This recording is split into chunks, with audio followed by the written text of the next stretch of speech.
So, noong una, pumunta ako doon, sinabi ko sa kanila na ang ginagawa ninyo ay fault finding. Naghahanap kayo ng mali kasi wala kayong makita, naghahanap kayo ng mali para makapaggawa kayo ng impeachment. Sinasabi nila, oh, siya lang naman nagsasabi ng impeachment, hindi mo kami nagsasabi. Hindi. As early as November last year, nag-announce na si Franz Castro, nagsabi na siya na we are um, talking about impeachment. Ang problema sa kanila kasi wala talaga silang evidence of wrongdoing. That is why pinipilit talaga nila na maghanap ng katiwalian, kumbaga, dyan sa mga hearings nila na hanggang ngayon, hindi pa rin nila nakukuha. Sinisira lang nila ng sinisira yung institution, yung integrity ng dignity ng institution ng Office of the Vice President, and of course, yung mga pangalan ng mga ordinary employees. Doon masakit ang loob ko kasi mga ordinary employees lang ito sila. I mean, sa akin, wala namang problema na sirain niyo ang pangalan ko. Kasi nung pumasok ako sa politika, expected naman na talaga yun na, di ba? Sa politika, siraan talaga yon. Sisirain mo ang kalaban mo para magmukha kang malinis, magmukha kang mabait. Ganun ang usual na strategy ng mga politicians. So, walang problema sa akin. Ang problema ko, at yun yung kinakasama talaga ng loob ko, ay nadadama yung mga tao na wala namang ginawa, kundi nagtrabaho lang doon sa Office of the Vice President. So, yes, it's politically motivated, ma'am.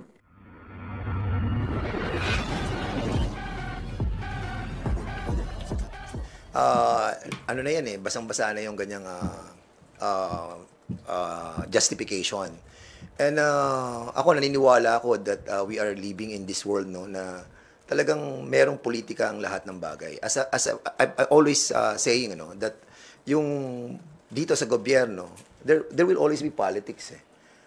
Hindi naman pwedeng walang politika eh. And even in the different field natin, maraming politika. Even sa media, meron tayong politics involved, di ba? Kaya yung politically motivated, I think we need to change the narrative na politically motivated to. Alam na natin yan kasi nasa government tayo eh. And we are elected people and we are all politicians. Kaya ang tingin ko, yung sinasabi na politically motivated, granted na po yan. Kasama na po sa equation yan. So I hope that we will be stopped using the word politically motivated. Actually, yung Blue Ribbon Committee, gusto lang makita kung ano yung totoo at yung katotohanan kung paano ginasta ng opisina ng Vice President, ng Office of the Vice President, yung kanyang confidential fund, at saka kung paano ginastos ng Department of Education sa pangunguna ni VP Sara, yung kanyang confidential fund din. At sa totoo lang, nalulungkot ang committee dahil kung sino yung mga taong involved, katulad ni Acosta at saka yung kanyang chief of staff, hindi pinapapunta ni Vice President Sara dahil sila naman talaga yung may responsibility regarding dun sa confidential fund dahil siya yung disbursing officer. At sana wag niya nang pagtakpan kasi nga tama naman si Chairman Joel na parang nagkakaroon ng cover up. Kung sino yung mga taong wala namang kinalaman, yun yung pinapapunta nila. Samantalang yung mga taong may responsibility regarding dun sa kung paano ginastos yung pera ng ating pamahalaan, yun yung hindi niya pinapapunta. Plus yung sinasabi niya na hindi daw totoo yung mga resibo na ipinakita sa committee, galing mismo sa ano yun galing mismo sa Commission on Audit yun. Commission on Audit yung nagbigay sa committee, kaya hindi po pwedeng sabihin ni VP Sara na peke yon. Katulad ni Mary Grace Piatos, sila ang naglagay ng pangalan doon. Alam naman natin na hindi totoo yon. Gawa-gawa na lamang nila yon. So, kailangan harapin nila yung responsibilidad sa kung ano yung ginawa nila at kung paano nila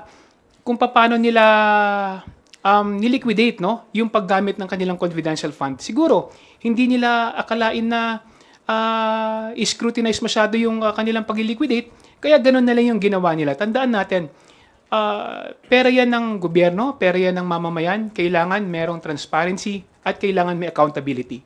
And VP Sara should be accountable kung ano yung ginawa nila sa Office of the Vice President patungkol sa confidential fund at saka bilang Secretary ng Department of Education sa confidential fund ng DepEd. To add lang po siguro, no, on the first part of the question, yung politically motivated, I think our colleagues mentioned it already pretty well. Kung maalala po natin, we've already wanted to discuss yung CIF funds nung sa budget appropriation hearings pa lang. At that time, sinabi na po nila, politically motivated, not the right venue. Ngayon na merong committee with the proper jurisdiction, sasabihin na politically motivated na naman, baka not the proper venue, hindi raw in aid of legislation. So when would be the right time to talk about the misuse of confidential intelligence funds? I don't think it would be fair to demean the committee by saying po na politically motivated po ito. It takes away the truth of the matter na ang hinahanap po natin ay transparency and accountability. Now with that said po na on the second question, wala pong wrongdoing yung OVP. Evidence would suggest otherwise, I think. This is not to prejudge the case, but despite the Vice President refusing to take her oath, despite the refusal to appear on behalf of some OVP officials, despite the refusal to cooperate, lumalabas at lumalabas pa rin po yung katotohanan. Through documentary evidence and through testimony of other witnesses, nakikita po natin parang to the extent of the compartmentalization ng utilization ng CIF, nakita po natin the way that the office has operated. And to say that there's no wrongdoing, I'm not sure. I could be mistaken, but in the history of our republic, I don't think the COA has ever flagged yet a national agency for misuse of confidential and intelligence funds. This would be the first time. The mere fact na may red flag, yun po yung naging cause ng committee hearing na to. So it begs a question, yung nakikita natin ngayon sa mga witnesses, sa resource persons, sa documentary evidence, is there a modus operandi being conducted within the office? Yun po yung gusto namin malaman at parang yun po yung nakikita natin. And we still hope we extend that invitation. Sana po mag-attend yung mga invited resource persons at mag-cooperate for the sake na po na maging transparent na po sila. Yun lang po. Ako naman, susugan ko lang yung sinabi ni Kong Rog, no, na ang mandato ho ng committee ito ay i-determine yung accountability ng public officers. In fact, it is very clear in the rules, no, na kung merong malfeasance, misfeasance, and non-feasance committed by any public official, then it is the mandate and it is the duty of this committee to initiate investigation. Now, we're not saying guilty ang mga taong naimbestigahan dito. Kaya nga kailangan makita kung ano ba yung mga dokumento that will prove otherwise, no, that there was no malfeasance, misfeasance, or non-feasance. But kung hindi ho natin matutumbok, no, yung usapin tungkol dyan sa mga na-commit na mga yan, then it will leave a big question mark on the minds and on the thoughts of our Filipino people. Kaya nga kailangan sana matapos natin ito, mabigyan natin to ng closure. Nang sa ganon ay kung meron man na mga public officers that will be held accountable, then meron po tayong mga batas tungkol dyan. Follow-up lang po, one follow-up lang. Sabi po ni VP, yung ibang officials ng OVP, busy raw po na mag-prepare sa anniversary ng OVP. And if I'm not mistaken, parang this week po yata yung anniversary ng Office of the Vice President. And do you think na dahil yung mga ihinarap kahapon sa pagdinig yung mga career officials, meron po bang parang pag-shield dun daw sa mga close-in aides ng Vice President? Thank you po. Kagaya nga po ng binanggit namin kanina, actually, hindi naman po ito yung first time na sila ay maimbitahan. This is actually the 5th committee hearing. From day 1, hindi na po sila umattend at never na po silang nakipag-cooperate sa amin. At kung amin pong titignan, parang nga pong itong cover-up. Parang nagkakaroon po ng cover-up dito at talaga naman yung mga directly involved dito po sa isyung to, sa confidential fund, ay talagang hindi nila pinapupunta. In fact, during the committee hearing, tinanong po yung isang karir, si Attorney Sanchez. At sinabi nga po niya, ang nakakaalam lamang po netong confidential fund sa OVP ay yung disbursing officer, si Gina Acosta, yung chief of staff, si Attorney Zulaika Lopez, at si VP mismo, si VP Sara Duterte. Actually, si VP Sara is shielding her inner circle, no? Sa accountability. Kaya kung makikita natin, merong selective participation, kung sino lang yung gusto nilang ipadala at walang direktang kinalaman dun sa liquidation ng fund, yun yung pinapadala niya. So, kailangan nating makita kung ano yung nangyari at malaman natin kung ano yung katotohanan regarding sa confidential fund, kung paano ito ginagastos, no? Dahil kailangan din natin ng karagdagang batas para maprotektahan yung pera ng mamamayan. Okay. I think the father and daughter have the same kind of personality, shielding their own people. Why? Si BP Sara, nakita natin how she protected yung mga tao niya by not letting them to attend the hearing. Dito naman si former president, sinasabi niya, me alone, me, it's all me, ang responsible dun sa war on drugs. But kahapon lamang nagsalita na po si PNP chief at sinabi niya that 1,286 na mga affected ng war on drugs died and others were wounded, and yung iba naman po ay 219 cops were I think charged criminally.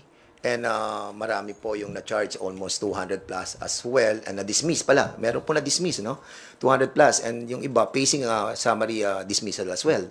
So, I think yung pronouncement ng Presidente that siya po ang sasagot sa lahat ng problem ng mga lower ranks sa ating pong kapulisan, para atang hindi po nangyayari. And this is the same trait and behavior that are not now being manifested on her daughter. So, nakikita po natin yung pattern. Yun lang po. In addition po sa sinabi ni Chairman Dan, kung may Davao model sa EJK, may Davao model din sa paggastos ng confidential fund. Nakikita natin yung pattern ng mag-ama, nakikita natin yung pattern na kanilang ginagawa patungkol sa extrajudicial killing at saka kung paano nila iginagastos yung confidential fund. Tandaan natin na ang Davao may pinakamalaking confidential fund yan sa lahat ng city sa buong bansa, So kung paano nila ginastos yung confidential fund ng DepEd at saka ng Office of the Vice President, binabase din nila sa Davao model. In addition lang po, on the first point, yung the reason for their absence, I think nabanggit naman ni Chairman Chua na this is not the first hearing, we're already in our fourth or fifth po ba? And yet they did not attend. I don't think for all those hearings it would account for yung preparation for the OVP anniversary.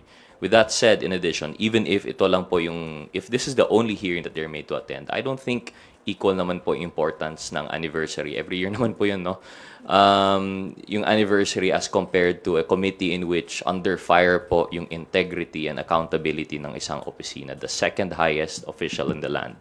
So for them to choose OVP preparations, which one could be done by other staff, I suppose, and two happens every year, versus answering questions po sa committee, I think mas importante naman po yung committee. So I think sa reasoning pa on that alone, parang nakakaduda na rin po talaga yung same time po nawawala yung mga key persons.